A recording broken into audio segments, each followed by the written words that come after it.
I had been kidnapped. The kidnappers tried to call my parents, who were traveling abroad, to demand ransom money. But no matter how many times they dialed, they couldn't get through. The only thing left for all of us to do was stare awkwardly at each other in silence. To avoid getting killed, I took the initiative to suggest calling my fiancé, someone I had never even met. That's how Captain Daniel Carter, currently leading a training session at the city's Criminal Investigation Unit, ended up receiving a ransom call from a group of kidnappers. "Are you sure your parents are even your real parents?" one of the kidnappers grumbled. "Chill out, boss. Maybe the call will go through in a minute or two," another said nervously.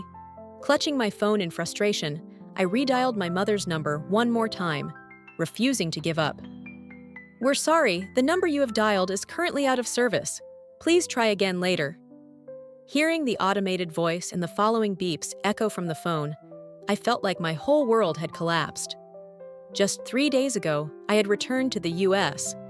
My parents had told me I'd graduated college and it was time to learn how to be independent. So they sent me back alone to start my career. Conveniently, they also asked me to meet the fiancé I had been betrothed to since childhood, to sort out the whole lifelong commitment thing. Then they handed me a phone number of this mystery fiancé, smiled, and happily boarded a plane for their vacation in Aspen. Who would have thought that on just the second day back, I'd end up getting kidnapped? The kidnappers had me call my family to demand ransom money, but none of the numbers worked. At that moment, one thought kept spiraling through my mind. If no one pays, am I really going to die here? The more I thought about it, the more terrified I became. In that tense and awkward atmosphere where we could only stare at each other, a light bulb suddenly went off in my head. I remembered the phone number my parents had given me. It was like a drowning person grabbing onto a dry twig. I felt a sudden flicker of hope. "Boss, how about I try calling my fiancé? He's in the States. He should be able to answer." "Why didn't you say that earlier?" So I dialed again. This time, there was no out-of-service message, just the ringtone. I held my breath as it rang. At that very moment, in the city's Criminal Investigation Unit, Captain Daniel Carter was guiding his team through a field exercise when his phone suddenly rang. It rang twice, and then a calm, deep male voice answered. "Hello? Who is this?" I was more thrilled than the kidnappers themselves. Finally, someone picked up. I quickly turned on the speakerphone and handed it to the kidnapper. He seemed just as new to this whole thing as I was, and nervously stammered, You listen up. Your fiancé is in our hands. 2 p.m. today. Prepare $70,000 and bring it under bridge number 2 on the north side of the city. If you don't expect to see her alive again." There was a pause on the other end of the line. Then suddenly, a loud burst of laughter echoed through the phone. "Someone with you?" "No, just watching TV," came the calm, cold voice of the man. Still completely unfazed, he negotiated with the kidnapper. "And how do you plan to prove she's still alive?" The kidnapper looked over at me. I immediately cooperated and shouted, "Help me!" "Got that?" "Don't call the cops. Don't play games. I want to see the money this afternoon." "Fine. I'll try to get the money together," the voice replied smoothly. "But first, I want a photo. I need proof she's still safe." Hearing that, the kidnapper quickly hung up. He grabbed my phone, snapped a picture of me tied to a chair, and sent it. Then, he stuffed the phone into his pocket. Still clearly uneasy, he turned to me and asked, "Do you think your fiancé is trustworthy? Will he really cough up $70,000 for you?" Honestly, I wasn't sure. All I could do was force a weak smile and say, "Probably, I guess." But before we could say more, police sirens blared outside. Before the kidnapper could even react, he was pinned down and handcuffed by the officers. As for me, my eyes were locked on the handsome officer walking toward me to untie the ropes. He was really, really handsome. If only my fiancé looked like this. At the interrogation room in the precinct. "Talk. Why did you kidnap this girl?" "Because she's dumb." "Because she's dumb? That's your reason?" "I swear I'm telling the truth," the kidnapper insisted. I kidnapped her because she's too naive. Explain. That day, I was on a city bus when she got on and asked the driver if she could use a card to pay. The driver said yes, so she pulled out a card and kept swiping it. But it wasn't working. And the driver took a look and realized it was a credit card. Still doesn't explain the kidnapping. Look, I used to work as a credit card consultant. One glance, and I could tell it was a premium card with at least a $150,000 limit. I thought, maybe she's some rich heiress out here experiencing real life or whatever. So I paid her bus fare and started chatting her up. She told me she had just come back to the US, didn't have a job yet, no place to stay. I saw an opportunity and tailed her for 2 days. I confirmed she didn't know anyone here and was staying alone in a hotel. That's when I made my move. At the break room in the precinct, I was scarfing down a takeout box of food brought by one of the officers. "Slow down," the female officer beside me said with a soft smile. "When you're done, you've still got paperwork to fill out." She looked at me with pity, but I barely noticed. I was too curious. "Officer, how did you guys find me so fast?" She laughed. "You should thank your kidnapper. He used your iPhone to send that photo, and iPhones embed location data in photos. Once we got the image, we pinpointed the general area. Then we saw there was only one abandoned building nearby that could hide someone, so we headed straight there." "So, who called the police?"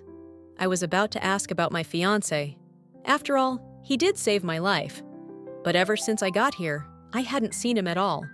Just as I was wondering about that, the handsome officer who had untied me earlier stepped out of the interrogation room. He waved at me. "Finished eating? Come over to the desk with me when you're done." I quickly stood up. "Yes, sir." He pulled out a pen and paper, and ever so thoughtfully, poured a cup of warm water and set it in front of me. "Name? Emily Harper." "I've read your initial report. Do you have any other relatives here in the States?" "No, just my fiancé." "Fiancé works too. Can we get in touch with him right now?" I froze for a second. Didn't I just call him? Wasn't it him who reported me missing? "You guys haven't met him yet?" The handsome officer across from me suddenly wore an odd expression I couldn't quite read. "What's your fiancé's name?" "Me? I don't know." His face turned even more unreadable, so I rushed to explain. "It's an arranged engagement. We've never met. I studied abroad since I was young. But I do know his father's name, Mr. Kenneth Carter Choke. Cough, cough." The officer across from me looked like he had just choked on his own saliva. I quickly pushed my cup of water toward him. He took a sip, then stood up abruptly and left the room, mumbling something about needing to make a phone call. About 10 minutes later, he returned with a complicated look on his face. "You're Aunt Diane's daughter?" "Me? Then I guess I'm your future husband." I sat in the passenger seat next to Daniel Carter, feeling as giddy as a bunny. Who would have thought my long-lost fiancé would turn out to be a 6-foot-tall, ridiculously handsome cop? If I didn't feel like jumping up and down from joy, there had to be something wrong with me. Daniel was focused on driving and didn't even glance at me, but his face had a very complicated expression. His home was in the penthouse and had a spacious balcony. I loved it instantly. The moment we stepped inside, I ran straight out to the hanging chair on the balcony and started swinging happily. "You can stay here for now," he said. "I've already cleaned up a room for you. I'll be busy with work, but just call me if you need anything." "So, does this mean we're living together now?" I could clearly see Daniel's face turn red. Even the tips of his ears started to flush pink. "What's wrong?" I teased. "We're not living together. It's called temporary cohabitation." "Oh, but we're engaged anyway. Sooner or later, we'll end up married. Doesn't really matter when we start living together, does it?" "Living together isn't a big deal," I mumbled to myself, secretly feeling quite satisfied with the fiancé my parents had chosen. Sure, arranged marriages were a thing of the past. People don't really follow those traditions anymore. I tucked my legs up and looked him in the eye seriously. "So, do you not like me?" "No, Do you already have a girlfriend? Also no. Then why won't you accept the engagement? Because we just met. We barely know each other. Jumping into a relationship like that would be irresponsible for both of us. Then, if we do get to know each other better, could we be together? There still needs to be feelings involved. Oh, I nodded thoughtfully, already starting to think about how to make Daniel Carter understand me and fall for me as soon as possible. After some careful consideration, I decided the first step was to get a job. My parents brought me back to the US to learn independence. Now that I was already staying in Daniel's home, the last thing I wanted was to be seen as a freeloader. So that night, I browsed through a few job hunting apps. Eventually, I found a listing that sounded way too good to pass up. No degree required, no experience necessary, just reply to customer messages. Earning $7,000 a month isn't a dream anymore. I immediately reached out to the recruiter and scheduled an interview for the next day. The next morning, I woke up early and got ready. Daniel had already returned from his morning jog and even made breakfast for me. I held the warm sandwich in my hands and took a big, satisfied bite.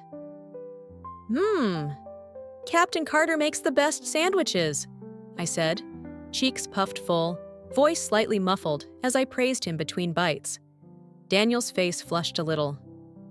You heading out? Yep. I found a job and have an interview this morning. All right, be careful on your way. He handed me a glass of milk as I rushed to finish. I gulped it down in one go, then looked up and flashed him a bright smile. His face turned even redder. He quickly placed the empty glass down and, trying to stay calm, said, We've got a case to wrap up today.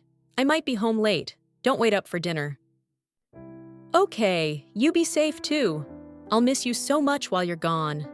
I waved as he walked out, noticing how flustered he looked. Typical guy, pretending to be cool, but blushing all the way to his ears. After that, I freshened up and headed out for my interview. Using the GPS on my phone, I arrived at an old apartment complex. I called the number the recruiter had given me. Less than a minute later, a middle-aged man with a heavy southern accent came out from a side entrance. He led me into one of the units in the building. As soon as the door opened, a thick stench of cigarette smoke mixed with something more unpleasant hit my nose. I wrinkled my brow slightly. It's your first day, right? Let's just get you familiar with the work first. Tyler over there will show you the ropes. I followed the direction he pointed toward. A thin, pale young man sitting at a desk. I walked over and sat down at a workstation nearby. Tyler handed me a phone. Pretty simple, he said. We sell products online. Just chat with customers and persuade them to buy something. He handed me a thick document. All the scripts are in here. Just follow them. Images, videos, everything you need is already in the phone's gallery. With that, he went back to his own tasks, leaving me alone. I picked up the manual and started reviewing it. Sales? While I was still trying to digest the flood of scripted messages, the phone suddenly buzzed with a new message. I picked it up and saw a message from some guy. His profile picture was a selfie. Who's this? I quickly flipped through the manual, found the matching template, and typed, Sorry, wrong number. I must have added you by mistake. Then just delete me. I panicked a bit and rapidly turned the pages again, replying with the next line in the script. But maybe this was fate. Why not be friends? Sure, why not? I breathed a sigh of relief and continued following the template. So, what do you do for work? I raise geese. Want to buy one? Oh, I work in administration at my dad's company. Big company, I bet. How about ordering a few geese for your staff lunch? I'll give you a discount. I ignored that and stayed on script.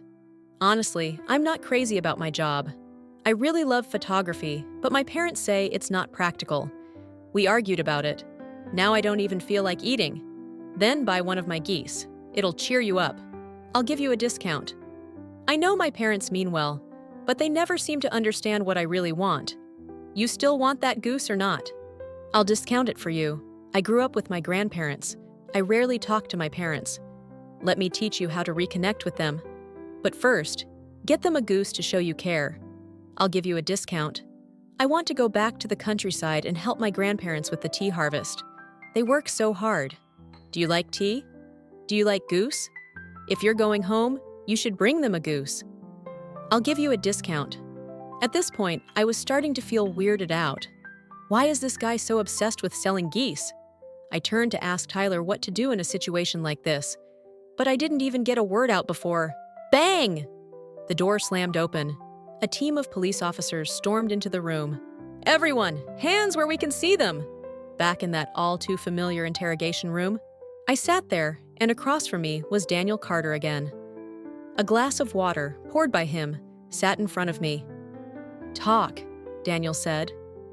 At that moment, all I wanted was for the ground to swallow me whole. Or maybe dig a tunnel straight to another planet. This was so embarrassing. Since I had just returned to the States, I had absolutely no clue what the whole tea-selling girl scam even was. It wasn't until I was brought down to the police station and sat through an hour-long lecture from the same female officer from before that it finally hit me. This was one of those infamous online fraud schemes. Daniel Carter sat across from me, a faint smirk curling at the corner of his lips as he saw the deep embarrassment on my face. "So, do you finally realize what you did wrong?" "Yes, sir." I nodded quickly. I fully acknowledge my mistake. I absolutely won't fall for any online scams ever again. I'm turning my life around. From now on, I'll live a righteous, law-abiding life. "You're not gonna send me to jail, are you?" Pfft. Daniel actually laughed out loud at my dramatic, righteous confession. "No, not jail. You didn't know what you were getting into, and you didn't actually cause anyone financial loss, so you didn't commit a crime." Just as I felt myself relax a little, I tensed right back up. I've only been back for 2 days, and I've already ended up at the police station twice. My awareness of the law was clearly rock bottom. I definitely needed a serious re-education. So on the ride home, I got a full-blown legal lecture from Daniel Carter, like a grade schooler being scolded for not doing her homework. As soon as we got back to his place, I ran straight into the guest room and locked the door. In just one afternoon, I had been hit by 2 emotional freight trains. It would probably take a lifetime to recover my shattered dignity.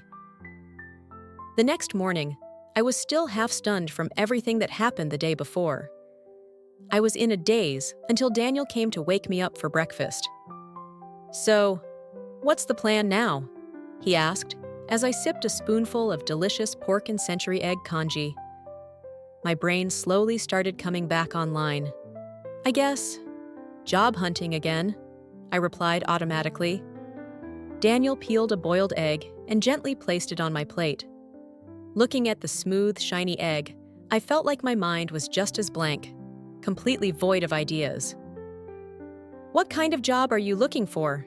he asked patiently. I thought about it seriously for a moment. Then my eyes lit up. "I know how to shoot. Are there any jobs that involve shooting?" Daniel was quiet for a few seconds before finally responding. "Well, private citizens can't use firearms in this country, but there are some jobs related to shooting. What's your skill level?" Decent, I guess. To be honest, I wasn't even sure myself. It had been years since I last practiced. "All right," he said. "Let's go check it out today. We'll test your skill a bit." "Wait, don't you have work?" "I'm off today." "Yes! Awesome!" I cheered. Daniel took me to the largest indoor shooting range in Riverdale. I skipped in like an excited little bird and rushed straight to the 10-meter air rifle section. He followed behind and stood quietly beside me. Suddenly, an idea popped into my head. "How about a little competition?" I grinned. He raised an eyebrow. "You sure about that?" I nodded with mock seriousness. "Loser has to agree to one condition from the winner." "Deal?" Seeing how eager I was, Daniel's lips curved ever so slightly. "All right. Deal. You go first," I offered, but he shook his head. Ladies first. So I picked up the air rifle. The playful look vanished from my face, replaced with razor-sharp focus. I steadied my aim, adjusted my breathing, and then pulled the trigger without hesitation. Daniel Carter looked slightly stunned. Even after I set the gun down, he was still staring at me like he'd frozen in place. I waved a hand in front of his face. "Hey, you okay? Did my beauty totally knock you out?" He cleared his throat, quickly looked away, and mumbled, "It's nothing." My turn. Daniel raised the gun, aimed, and fired just as decisively. The scores popped up on the screen. 6.9 for me, 6.7 for him. Just then, one of the shooting range staff walked by. He seemed to know Daniel and grinned teasingly. "Well, well, Captain Carter brought his girlfriend to the range today, huh? No wonder your aim's off. Your mind's clearly somewhere else. Gotta say, though, your girlfriend's pretty good." At the word girlfriend, I felt like fireworks were going off in my heart. I turned to Daniel with a smug little smirk. "Ha! You lost!" Daniel looked like he hadn't expected to lose, but he stuck to the deal. "So, what's your condition?" I paused for a moment, then grinned slyly. "I want you to be my boyfriend for one whole day." The moment I said it, Daniel's face flushed bright red. He was just about to say something when a familiar female voice rang out from behind us. "Well, if it isn't little Danny. Been a while? Taking a day off to hit the range? And who's this? Your girlfriend? She's gorgeous!" Hearing that voice, Daniel turned around, his expression freezing mid-smile.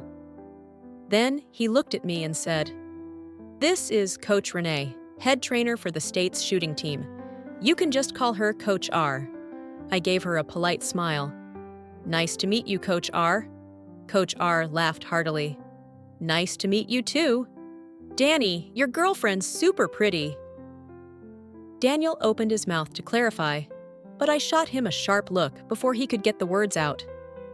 He swallowed whatever he was about to say and simply gave a soft grunt through his nose. But the tips of his ears were turning red again. Coach R raised an eyebrow and sighed. "Geez, you're in your 20s and still shy like a high schooler.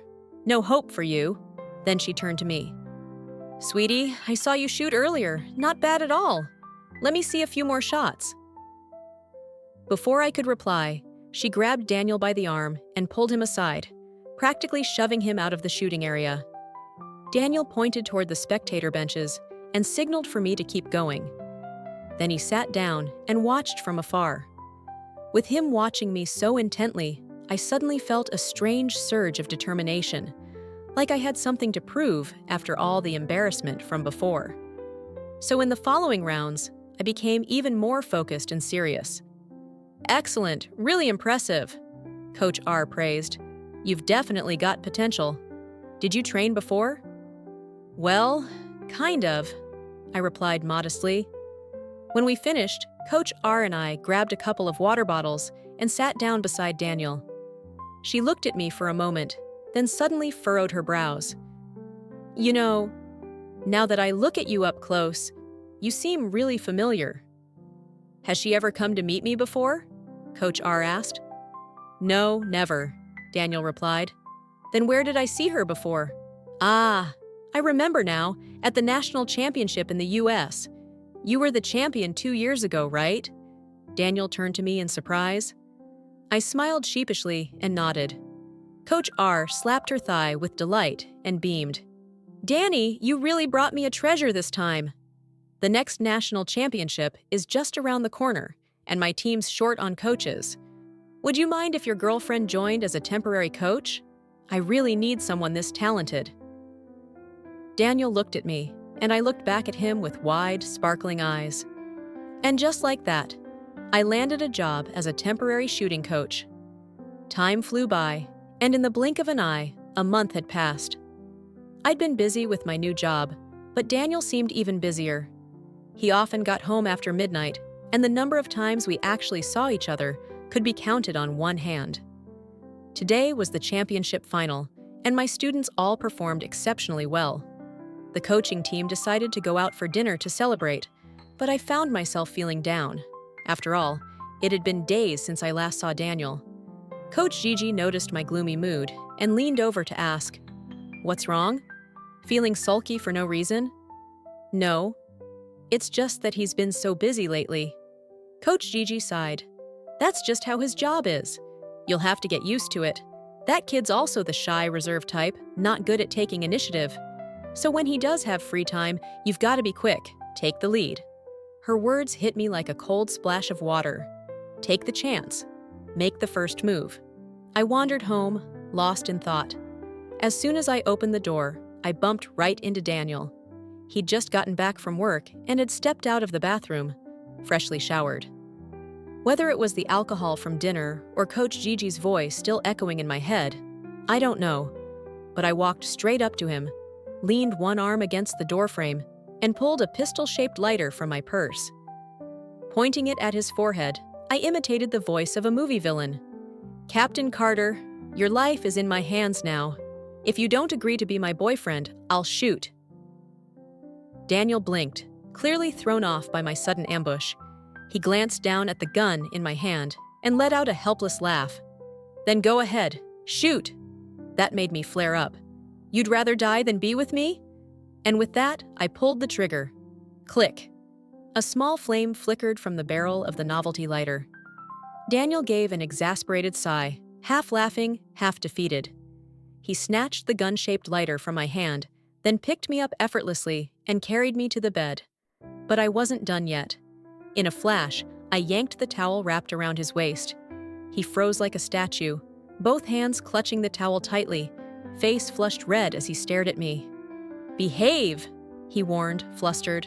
"Let go. I'll go make you some hangover soup." I pouted, grinning mischievously. "Nope. I'll only let go if..." "If what?" "Come closer," I whispered. "I'll tell you." With me still tugging at the towel, Daniel had no choice but to lean in closer. "Closer," I whispered. "A little more." By now, his lips were just inches away from mine. Completely at the mercy of my antics, Daniel gave in. "This is as close as I can get. Now talk." I flashed a mischievous grin, then suddenly threw my arms around his neck, flipped him over in one swift motion, and pinned him down onto the bed.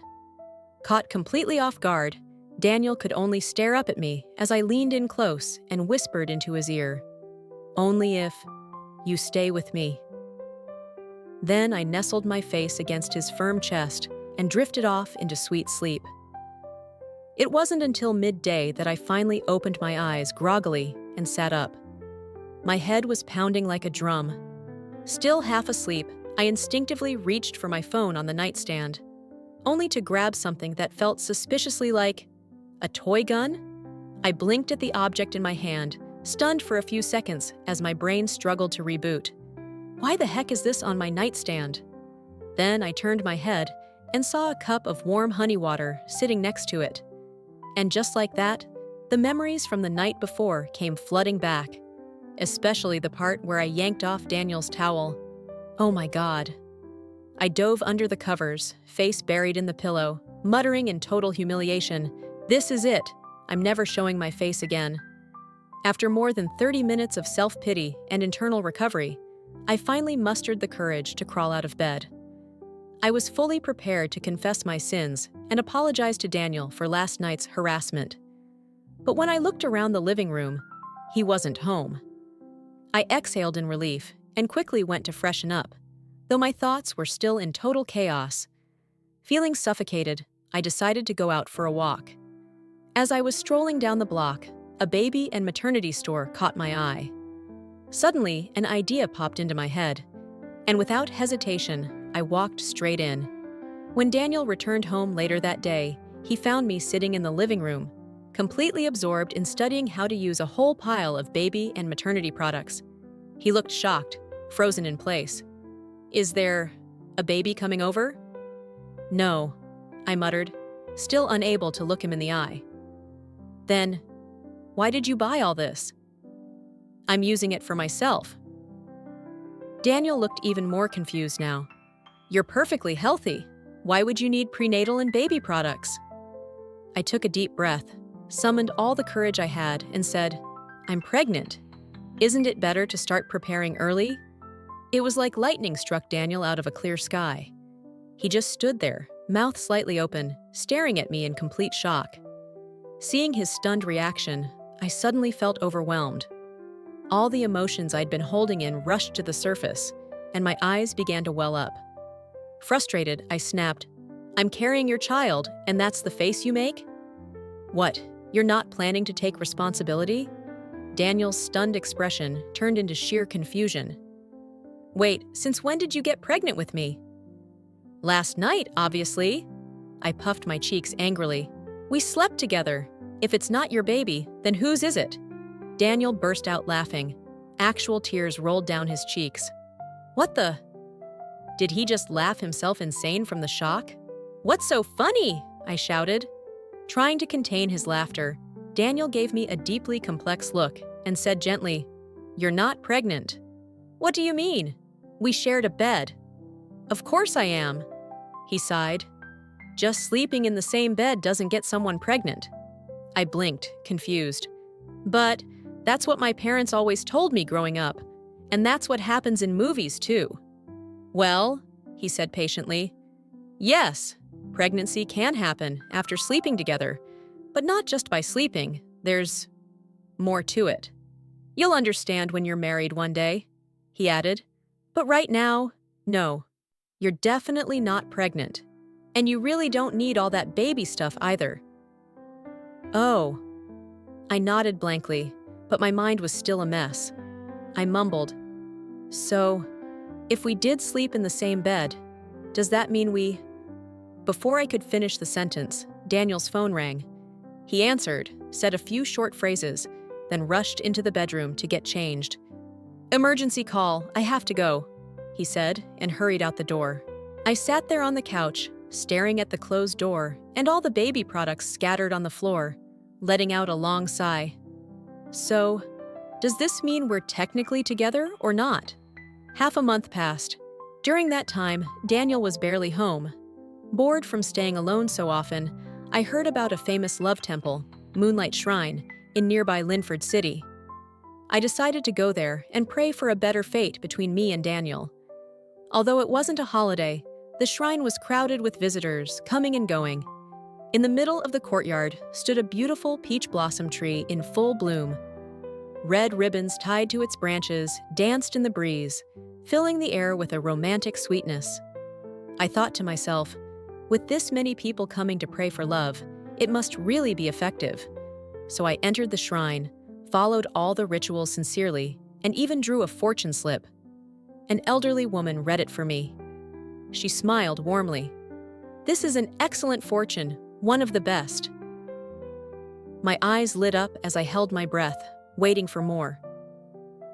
"It says your fates are deeply connected by the heavens. The person you love loves you too. You're destined to end up together." Overwhelmed with happiness, I immediately pulled out my wallet and gave her a generous red envelope. Her eyes crinkled with joy as she held my hand and said, "Since you're so sincere, I'll give you something special, a pair of peace lock charms. If both of you wear them, not only will you be protected, but your love will remain strong forever." I grinned from ear to ear, clutching the charms tightly. After one more heartfelt prayer, I finally stepped back out into the courtyard. But just as I reached the courtyard, I froze. Beneath the peach blossom tree, two people caught my attention. It was Daniel. What was he doing here? Under that tree, Daniel was holding hands with a woman, smiling and chatting as they walked together. I thought maybe I was seeing things.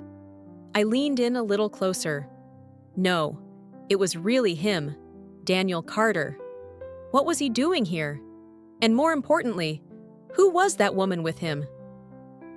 A flood of questions spun endlessly in my mind. I followed them quietly from a distance, watching as he gently held her hand and led her into the main shrine. About 10 minutes later, they emerged.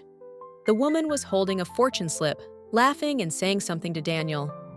He smiled softly at her, took the bottle of water she handed him, unscrewed the cap, and passed it back.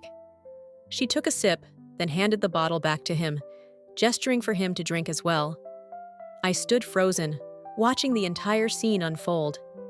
It felt like a swarm of fire ants was crawling across my chest, tingling, aching, unbearable. They looked like a couple.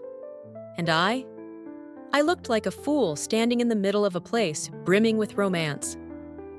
Suddenly, after taking the bottle from the woman, Daniel turned and glanced in my direction.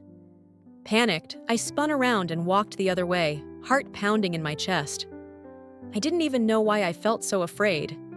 Maybe I just didn't want to look like some pitiful, desperate girl, like someone who had imagined everything herself.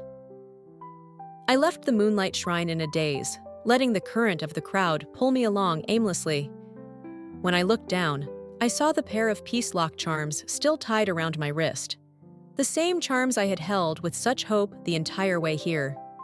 Suddenly, it all felt laughable.